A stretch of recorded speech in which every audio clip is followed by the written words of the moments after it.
Welcome to True Crime Sleep Stories, where the mysteries of the past lull you into a world of intrigue and relaxation.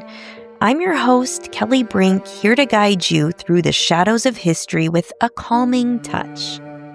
Tonight, we'll unravel the chilling tale of Maria Swanenberg, better known as Goeie Mie, a woman who nursed her way into the hearts of many, but left poison in her wake.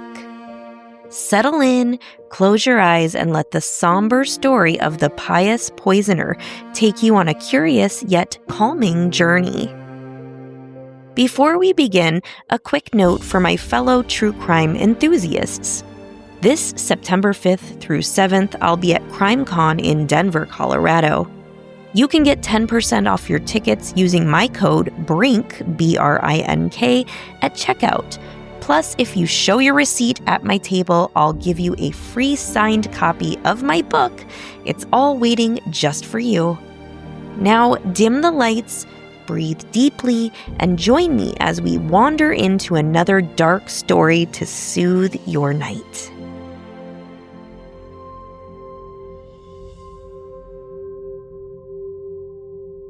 Maria Swanenberg, also known as Maria Goeie Mie Swanenberg, was one of the most notorious serial killers in Dutch history.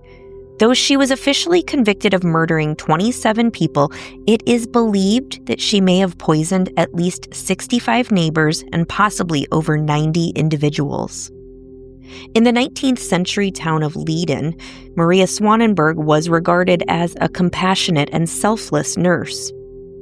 She was the person you called upon when you were ill, even if you couldn't afford to pay her. Her reputation as Goeie Mie painted a picture of altruism and kindness.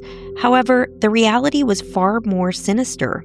Swanenberg would visit those in need, and while they hoped for care and recovery, their conditions would deteriorate rapidly, often leading to painful deaths.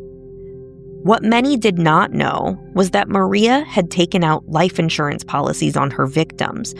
The very people who trusted her with their lives unknowingly contributed to her financial gain upon their deaths. This chilling aspect of her story intertwines themes of poverty and murder, revealing how desperation can drive individuals to commit horrendous acts. Maria Swanenberg's tale challenges the notion that the most prolific poisoners or serial killers could not be women. Her actions left a dark mark on history, reminding us that appearances can be deceiving and that evil can often hide behind a mask of benevolence. Maria Swanenberg was born on September 9, 1839 in Leiden, into the bustling household of Clemens Swanenberg and Joanna Dingen. She grew up in humble surroundings. Her family lived in a small workers' cottage that housed 11 family members. The cramped living conditions were rudimentary at best. Her parents slept in a tiny front room, while a small, often outdoor-utilized kitchen occupied the back. The children's sleeping quarters were on the first floor, right under an uninsulated roof that offered little protection from the elements. Nicknamed Goeie Mie, Maria earned a reputation for her kindness, frequently babysitting and caring for the sick and elderly in her neighborhood. Despite her benevolent persona, Maria's upbringing was marred by hardship. With many siblings who succumbed to cholera, her family was no stranger to tragedy. It is likely that Maria received minimal formal education, as evidenced by the X she used to sign her marriage certificate, indicating her inability to write.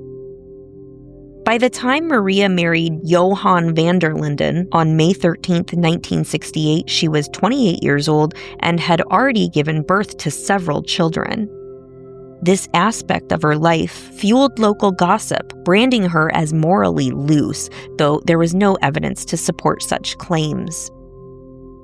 Her marriage produced 5 sons and 2 daughters and lasted until January 1886.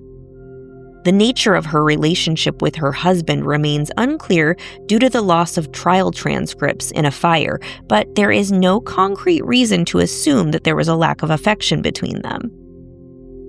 Shortly after her marriage, 2 of Maria's children died, raising suspicions of foul play. However, further research suggests that cholera, rather than poisoning, was the likely cause of death. These events, coupled with the ongoing misery from her youth, led Maria to develop a drinking problem. It was during this turbulent period that she began her infamous spree of poisoning.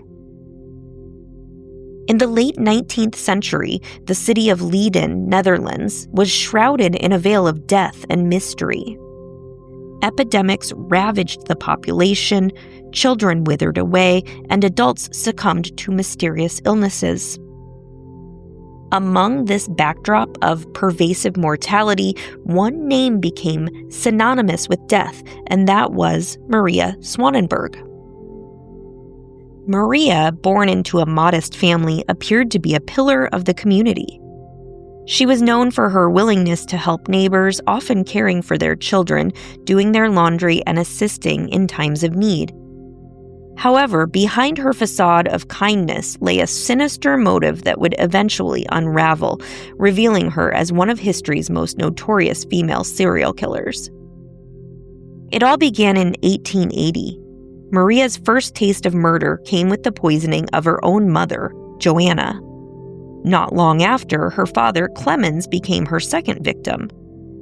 The deaths of her parents marked the beginning of a killing spree that would span 3 years, claiming the lives of at least 27 people. Maria's weapon of choice was arsenic, a common substance used for pest control. Its effects, when ingested, were devastating.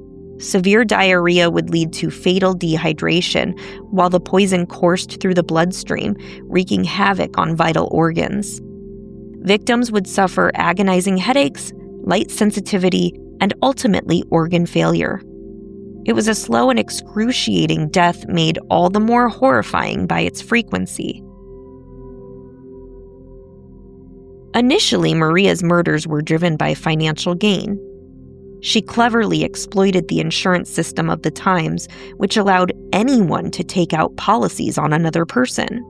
This was a common practice among poor families who couldn't afford burial costs. By paying the premium herself, Maria ensured that she would benefit financially from her victims' deaths. In many cases, she managed to get herself included in their wills or took out multiple insurance policies on them. The first policy would cover the funeral expenses, while the subsequent ones provided a financial buffer. This money, meant to support grieving families, ended up in Maria's pockets. Her early murders were calculated and cold-blooded, but as time went on, Maria's actions bordered on compulsive. She began poisoning indiscriminately, driven by an insatiable desire to kill. After murdering 2 sisters she was babysitting, she even poisoned the coffee she served to their relatives at the wake. Although they survived, it was clear that Maria's bloodlust knew no bounds. Despite the mounting deaths, no alarms were raised. In the impoverished neighborhood where Maria lived, death was an everyday occurrence. Epidemics, poor sanitation, and a lack of medical care meant that illness and fatalities were common. The community, accustomed to loss, saw nothing unusual in the frequent deaths. Doctors, often too expensive for the working class, were rarely consulted. When they were, their visits were sporadic and often unhelpful. It wasn't until the suspicious death of Hendrik Frankhuizen that the truth began to emerge. His death prompted an investigation that would eventually expose Maria Swanenberg's deadly secret. The investigation revealed that Maria had poisoned at least 102 people between the years of 1880 and 1883. Of those, 27 had died, including 16 of her own relatives. The surviving victims, numbering 45, were left with chronic health issues, a grim reminder of Maria's lethal touch. In the quiet streets of 19th century Leiden, the townsfolk whispered about Maria Swanenberg. To many, she was still Goeie Mie, a woman known for her kindness and willingness to help her neighbors. Yet behind her seemingly sweet facade lay a chilling darkness. The illusion shattered one fateful December day in 1883 when the Frankheisen family fell victim to a mysterious illness. Their symptoms, unrelenting vomiting and excruciating pain, raised more than a few eyebrows. Suspicion grew, and it wasn't long before the authorities turned their gaze towards Maria. When they searched her home, they found insurance policies worth small fortunes, all in her name. The revelation sent shockwaves through the community. As investigators dug deeper, they discovered a trail of deceit and death. Interviews with those who knew her unveiled a pattern that was horrifying in its clarity. Families with whom Maria had been closely involved had suffered inexplicable losses. Exhumed bodies revealed the sinister truth. Traces of arsenic, Maria's lethal weapon of choice, were discovered in dozens of corpses. The numbers were staggering. She had poisoned around 65 individuals, dozens of whom had succumbed to her toxic concoctions. Yet many believed the true count of her victims was far higher. At her trial, which commenced on April 23, 1885, the courtroom buzzed with a mixture of revulsion and morbid curiosity. Maria Swanenberg, the woman once trusted and even loved by her neighbors, was exposed as a cold-blooded murderer. The public's outrage was palpable, their betrayal evident. Articles in newspapers dripped with disdain, though some couldn't help but sensationalize her heinous acts. Her small abode became an infamous landmark, a grim reminder of the evil that had festered within. Even her husband was not spared from the public scrutiny. Initially arrested, he was soon released, portrayed by the media as an unfortunate man ensnared by his wife's madness. Yet doubts lingered. With so many attempted poisonings and deaths in his own family, and with Maria profiting immensely from the insurance claims, questions about his possible complicity persisted. How could he not have known? It was a question that haunted many, including Stefan Glasbergen, a local historian who meticulously chronicled Maria's sordid tale. The community's shock led to swift changes in the law. Regulations around arsenic sales tightened, and there was a fervent call among journalists and intellectuals to reinstate the death penalty, if only for Maria. Instead, she was sentenced to life imprisonment in a correctional facility, where she would remain until her death in 1915, after 20 years behind bars. Yet, that local historian, Glasbergen, saw a deeper narrative woven into Maria's story, a reflection of the brutal social conditions of the time, including disease, poverty, and inequality. Maria's choices were undeniably heinous, but they also prompted a poignant question. In a different time, with better social support systems, would she have walked the same dark path? Glasbergen doubted it, suggesting that the oppressive environment of 19th century Leiden played a significant role in her descent into infamy. Maria Swanenberg's story is a chilling reminder of how desperation and opportunity can merge to create a monster. Her tale, veiled in the mists of a bygone era, continues to captivate and horrify, serving as a dark chapter in the annals of criminal history.